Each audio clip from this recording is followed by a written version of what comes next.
Across the country in California, state Republicans stooped to a new low to sabotage the law. The Affordable Care Act is bringing health insurance here to California. It's called Covered California, and the administrators say that it could set the stage for the rest of the country. On the left coast, the launch of the state exchange Covered California actually went relatively well.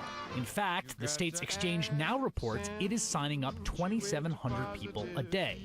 That's good news for Golden Staters who need health insurance, bad news for California Republicans who are determined to undermine the Affordable Care Act. Enter Republican State Assembly Leader Connie Conway.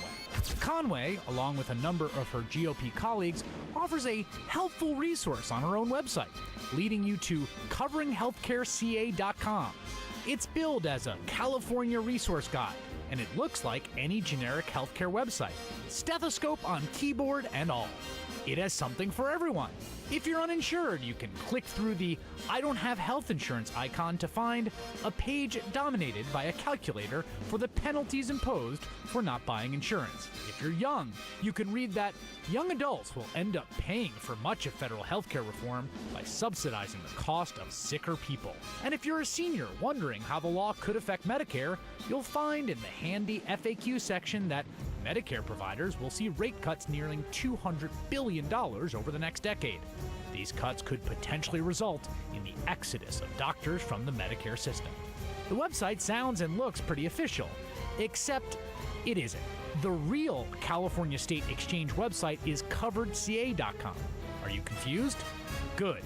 That's the intention. In fact, you have to scroll all the way to the bottom to find out that coveringhealthcareca.com is brought to you not by the official state exchange, but by the Assembly Republican Caucus. You might need your magnifying glass to read it. Now, the reason California Republicans have been reduced to online tricks is because the state has demonstrated what government looks like when Republican obstruction can't actually threaten the mechanics of governance.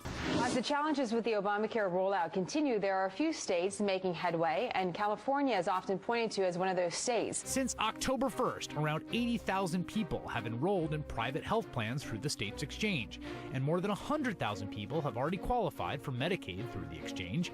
Meanwhile, California Republicans have been reduced to creating prank websites to prey upon their own constituents desperately seeking out information about health insurance. So CBO is now projecting savings in 2020 of $222 billion in a year just in Medicare and Medicaid from this slowing increase in healthcare costs. The sequester is $87.9 billion, and the proposed cuts to food stamp is $3.8 billion. So while we are waging war, and Republicans are waging war about these $3.8 billion, no one is talking about the fact that $222 billion appeared in 2020 that we did not think would be there. But the law is still a disaster, right? Right.